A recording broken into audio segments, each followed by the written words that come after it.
ಇನ್ನು ಬೀದರ್ ಜಿಲ್ಲೆಯ ಬಸವ ಕಲ್ಯಾಣ ಜನತೆಗೆ ರಸ್ತೆ ಗುಂಡಿಗಳಿಂದ ಮುಕ್ತಿ.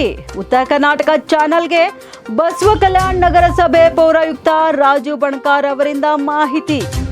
14 ಮತ್ತು 15ನೇ ಹಣಕಾಸಿನ ಯೋಜನೆ ಅಡಿಯಲ್ಲಿ ಉಳಿಕೆಯಾದಂತಹ ಹಣದಲ್ಲಿ ರಸ್ತೆ ಗುಂಡಿಗಳು ಮುಚ್ಚಲಾಗುತ್ತಿದ್ದು, ಒಟ್ಟು 25,50,000 ರೂಪಾಯಿ ವೆಚ್ಚದಲ್ಲಿ ಬಸವ ಕಲ್ಯಾಣ ನಗರದ ಮುಖ್ಯ ರಸ್ತೆ ಗುಂಡಿಗಳು ಮುಚ್ಚಲಾಗುತ್ತದೆ. ಇನ್ನು ಬಸವ ಕಲ್ಯಾಣ ನಗರ ಸಭೆಯಿಂದ ತ್ರಿಪುರಾಂತವರೆಗೆ ಅಂಬೇಡ್ಕರ್ ವೃತ್ತದಿಂದ ಬಸ್ ನಿಲ್ದಾಣದ ತನಕ, ನಾರಾಯಣಪುರ ಕ್ರಾಸ್ನಿಂದ ನಾಗಣ್ಣಕಟ್ಟೆಯವರೆಗೆ, ಗಾಂಧಿ ವೃತ್ತದಿಂದ ಖಾನಾಪುರ ರಸ್ತೆಯ ತನಕ ಬಿದ್ದಿರುವಂತಹ ಗುಂಡಿಗಳನ್ನು ಮುಚ್ಚಲಾಗ್ತಿದೆ. ಉತ್ತಮ ಗುಣಮಟ್ಟದಿಂದ ಗುಂಡಿ ಮುಚ್ಚುವಂತಹ ಕಾಮಗಾರಿ ನಡೀತಿದ್ದು, 10 ರಿಂದ 15 ದಿನಗಳಲ್ಲಿ ಕಾಮಗಾರಿ ಮುಗಿಸ್ತೇವೆ ಅಂತ ಹೇಳಿದ್ದಾರೆ. ಇನ್ನು ಕೆಲ ವರ್ಷಗಳ ಹಿಂದೆ ನಗರದಲ್ಲಿ ನಿರ್ಮಾಣವಾದಂತಹ ಅವೈಜ್ಞಾನಿಕ ರಸ್ತೆಯಿಂದ ಮಳೆ ನೀರು ಅಂಗಡಿಗಳಿಗೆ ನುಗ್ಗುತ್ತಿದ್ದು, ಇದನ್ನು ಶಾಸಕರ ಗಮನಕ್ಕೆ ತಂದು ಸಮಸ್ಯೆ ಬಗೆಹರಿಸಲಾಗುವುದು ಅಂತ ಹೇಳಿದ್ದಾರೆ.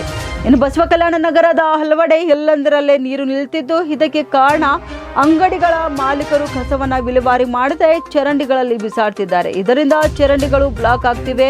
ಇನ್ನು ಚರಂಡಿ ನೀರು ಸರಬರಾಜು ಆಗದ ಕಾರಣ ರಸ್ತೆ ಮಧ್ಯೆ ನಿಲ್ತಿವೆ ಎಂದು ಹೇಳ್ತಿದ್ದಾರೆ. ಮುಂದಿನ ದಿನಗಳಲ್ಲಿ ಅಂಗಡಿಯ ಮಾಲೀಕರು ಕೂಡ ಕಸವನ್ನ ಕಸದ ಗಾಡಿಗೆ ತುಂಬಬೇಕು, ಇಲ್ಲದಿದ್ರೆ ಅಂಗಡಿ ಮಾಲೀಕರಿಗೆ ನೋಟಿಸ್ ನೀಡಲಾಗುವುದು ಎಂದು ತಿಳಿಸಿದ್ದಾರೆ.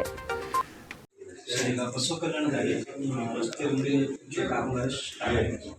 ಯಾವ ಥರ ಎಲ್ರಿಗೂ ನಮಸ್ಕಾರ. ಬಸವ ಕಲ್ಯಾಣ ನಗರದಲ್ಲಿ ತುಂಬ ರೋಡ್ಗಳಲ್ಲಿ ಪಾರ್ಟ್ 1 ಬಿದ್ದಿತ್ತು. ಅದು ಸಾಕಷ್ಟು ನಮ್ಮ ಗಮನಕ್ಕೆ ಬಂದ ಮೇಲೆ ನಾವು ಸರ್ವೆ ಕಾರ್ಯವನ್ನು ನಮ್ಮ ಇಂಜಿನಿಯರ್ ಮೂಲಕ ಮಾಡಿಸಿದ ನಂತರ 14ನೇ ಹಣಕಾಸು ಮತ್ತು 15ನೇ ಹಣಕಾಸಿನಲ್ಲಿ ನಮಗೆ ಉಳಿಕೆಯಾಗಿರೋ ಮತ್ತು ಅಂದರೆ ಸೇವಿಂಗ್ಸ್ ಅಮೌಂಟಲ್ಲಿ ನಾವು ಅದನ್ನು ಆ್ಯಕ್ಷನ್ ಪ್ಲ್ಯಾನ್ ಮಾಡ್ಕೊಂಡ ನಂತರ ಅದು ಒಟ್ಟು ಮೊತ್ತ 25,50,000 ಆಯಿತು. ಅದಾಗಿದ ಮೇಲೆ ನೆಕ್ಸ್ಟ್ ನಾವು ಅದನ್ನು ಮಾನ್ಯ ಜಿಲ್ಲಾಧಿಕಾರಿಗಳ ಗಮನಕ್ಕೆ ತಂದು ಅದನ್ನು ಆ್ಯಕ್ಷನ್ ಪ್ಲ್ಯಾನ್ ಅಪ್ರೂವಲ್ ತೊಗೊಂಡು ನಿಯಮಾನುಸಾರ ಟೆಂಡರ್ ಕರೆದು ಈಗ ಕಾಮಗಾರಿನೂ ಕೂಡ ಚಾಲೂ ಆಗಿದೆ. ಎಲ್ಲಿಂದ ಅಂದರೆ ನಮ್ಮ ಕಚೇರಿಯಿಂದ ತ್ರಿಪುರಾಂತವರೆಗೂ ಇದೆ. ಅಲ್ಲಿಂದ ಅಂಬೇಡ್ಕರ್ ಸರ್ಕಲಿಂದ ಬಸ್ ಸ್ಟ್ಯಾಂಡ್ ಎದುರಿಗಿನ ಮುಂದಿನ ರೋಡ್ ಡಿವೈಡರ್ ಏನು ಮುಕ್ತಾಯ ಆಗುತ್ತೋ ಆ ರೋಡ್ ಡಿವೈಡರ್ವರೆಗೂ ಇದೆ. ಆಮೇಲೆ ನಾರಾಯಣಪುರ ಕ್ರಾಸ್ನಿಂದ ನಾಗಣ್ಣಕಟ್ಟೆವರೆಗೂ ಇದೆ. ಆಮೇಲೆ ಗಾಂಧಿ ಸರ್ಕಲ್ ಮೇಲ್ಗಡೆ ಹೋದ್ಮೇಲೆ ಡೌನಲ್ಲಿ ಹೋಗ್ತೀವಿ ದರ್ಗಾದ ಹತ್ರ. ಆ ದರ್ಗಾದ ಮುಂದಿನ ರಸ್ತೆ ಖಾನಾಪುರ ರಸ್ತೆ ಟಚ್ ಆಗೋವರೆಗೂ ನಾವು ಅದನ್ನು ಆ್ಯಕ್ಷನ್ ಪ್ಲ್ಯಾನಲ್ಲಿ ಮಾಡ್ಕೊಂಡಿದ್ವಿ.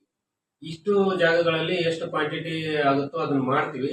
ಅದರಲ್ಲಿ ಮತ್ತೆ ಕ್ವಾಂಟಿಟಿ ಉಳಿದ್ರೂ ಕೂಡ ಅತ್ಯಗತ್ಯವಾಗಿ ಅಂದ್ರೆ ರೋಡ್ಗಳಲ್ಲಿ ತುಂಬ ಅವ್ಯವಸ್ಥೆಗಳು ಏನದಾವ ಅದನ್ನು ಕೂಡ ನಾವು ಸರಿ ಮಾಡೋಕ್ಕೆ ಕ್ವಾಂಟಿಟಿಯನ್ನು ಅಲ್ಲಿ ಬಳಸ್ಕೊಂಡು ಈಗ ಒಂದು 10 or 15 ಡೇಸಲ್ಲಿ ನಾವು ಕಾಮಗಾರಿಯನ್ನು ಮುಕ್ತಾಯಗೊಳಿಸ್ತಾ ಇದ್ದೀವಿ. ತುಂಬ ಉತ್ತಮ ಕ್ವಾಲಿಟಿಯಿಂದ ನಮ್ಮ ತಾಂತ್ರಿಕ ಸಿಬ್ಬಂದಿಗಳು ಕೂಡ ಅದನ್ನು ಕಾಮಗಾರಿ ಮಾಡಿಸ್ತಾ ಇದ್ದಾರೆ. ಎಷ್ಟು ವೆಚ್ಚದಲ್ಲಿ ಆಗ್ತಿದೆ ಸರ್ ಅಮೌಂಟ್? ಎಷ್ಟು? 25,50,000. ಸಿಟಿ ಅಂದರೆ ಹೌದು, ರಸ್ತೆ ಉಂಡೆ ಮುಚ್ಚೋದಕ್ಕೆ. ಹೌದು. ಆಮೇಲೆ ಸರ್ ಈ ಹಿಂದೆ ಅವೈಜ್ಞಾನಿಕ ರಸ್ತೆ ಆಗಿದೆ ಸರ್. ಕೆಲವೊಂದು ಕಡೆ ನೀರು ಹೋಗ್ತಾ ಇದೆ. ಆಮೇಲೆ ಅದು ಅವ್ಯವಸ್ಥಿತವಾಗಿ ಮಾಡಿಲ್ಲ ಸರ್. ಚರಂಡಿ ಅವಕ್ಕೇನಾದರೂ ತಾವು ಕ್ರಮ ಕೈಗೊಂಡಿದ್ರೆ ಅದು ಈಗ ಆ ಥರದ ವ್ಯವಸ್ಥೆಗಳು ಇರೋದನ್ನ ನಮ್ಮ ಗಮನಕ್ಕೆ ಬಂದಿದೆ. ನಾವು ಕೂಡ ನಮ್ಮ ಹೆಲ್ತ್ ಇನ್ಸ್ಪೆಕ್ಟರ್ಗಳು ಮತ್ತು ಇಂಜಿನಿಯರ್ಸ್ಗಳು ಕರ್ಕೊಂಡು ಅವನು ಹೋಗಿ ಪರಿಶೀಲನೆ ಮಾಡ್ಕೊಂಡು ಬಂದಿದ್ದೀವಿ. ಮತ್ತೆ ಒಂದು ದೊಡ್ಡ ಇದು ನಾಲ ಇದೆ, ಅಂದರೆ ಇದು ಕಂದಕ ಅಂತ ಏನಿರ್ತದೆ ಆ ಥರದ್ದು ಒಂದು ನಾಲ ಇದೆ. ಅಲ್ಲಿನೂ ಕೂಡ ತುಂಬ ಕಸ ತುಂಬಿಕೊಂಡು ತುಂಬ ತೊಂದರೆ ಆಗಿತ್ತು. ಲಾಸ್ಟ್ ಟೈಮ್ ಅದು ನೀರು ಕೂಡ ನಿಂತಿದ್ದು. ಅದನ್ನು ಕೂಡ ನಾವೀಗ ನಮ್ಮ JCB ಮತ್ತು ಪ್ರೈವೇಟ್ JCB ತೊಗೊಂಡು ಈಗ ಸ್ವಚ್ಛಗೊಳಿಸಿದ್ದೀವಿ. ಆದರೂ ಇನ್ನೂ ಇದೆ. ಅದನ್ನೀಗ ನಮ್ಮ AWL ಕರ್ಕೊಂಡೋಗಿ ಮನೆ ತೋರಿಸ್ಕೊಂಡು ಬಂದಿದ್ದೀವಿ. ಅವರು ಅದಕ್ಕೆ ಈಗ ಎಸ್ಟಿಮೇಟ್ ಮಾಡ್ತಾ ಇದ್ದಾರೆ.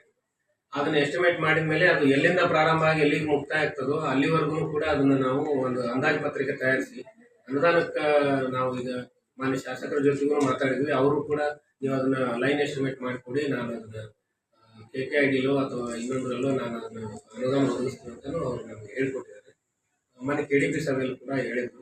ಹಾಗಾಗಿ ಮಾನ್ಯ ಶಾಸಕರು ಸೂಚನೆ ಮೇರೆಗೆ ಕೂಡ ನಾವು ಅದನ್ನು ಮಾಡ್ತೇವೆ. ಮತ್ತು ಉಳಿದಂತೆ ಈಗ ನೀವು ರಸ್ತೆಗಳಲ್ಲಿ ಅವೈಜ್ಞಾನಿಕವಾಗಿ ನೀರು ನಿಲ್ತಾ ಇದ್ರು ಅಂತ ಹೇಳ್ತಾ ಇದ್ದಿಲ್ಲ. BO ಆಫೀಸ್ ಎದುರಿಗೆ ನೀರು ನಿಲ್ತಾ ಇದೆ. ಅಂಬೇಡ್ಕರ್ ಸರ್ಕಲಿಂದ ಸ್ವಲ್ಪ ಮುಂದ್ಗಡೆ ಹೋದ ಕೂಡಲೇ ಅಲ್ಲಿ ನೀರು ನಿಲ್ತಾ ಇದೆ. ಮತ್ತು ಇನ್ನು ಕೆಲವು ಕಡೆ ಈ ಗಾಂಧಿ ಸರ್ಕಲಿಂದ ಸ್ವಲ್ಪ ಮುಂದೋದ್ಗಡೆ ಅಲ್ಲಿನೂ ಕೂಡ ನಿಲ್ತಾ ಇದೆ.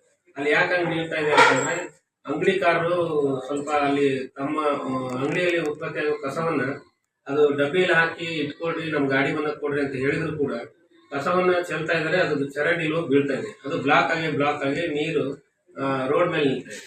ನೀರು ಹರಿದು ಹೋಗ್ಲಿಕ್ಕಾಗಿ ನಾವು ಸಾಕಷ್ಟು ವ್ಯವಸ್ಥೆಯನ್ನು ಮಾಡಿದ್ರು ಕೂಡ ಅದನ್ನ ಅವ್ರು ಮತ್ತೆ ತಮ್ಮ ಅನುಕೂಲ ತಕ್ಕಂಗೆ ಮತ್ತೆ ಕಟ್ಕೊಂಡು ಅದನ್ನ ತೊಂದರೆ ಮಾಡಿದ್ದಾರೆ. ಹಂಗಾಗಿ ನೀರು ನಿಲ್ತಾ ಇದೆ ಹೊರತು ಬೇರೆ ವಿಷಯ ಇಲ್ಲ.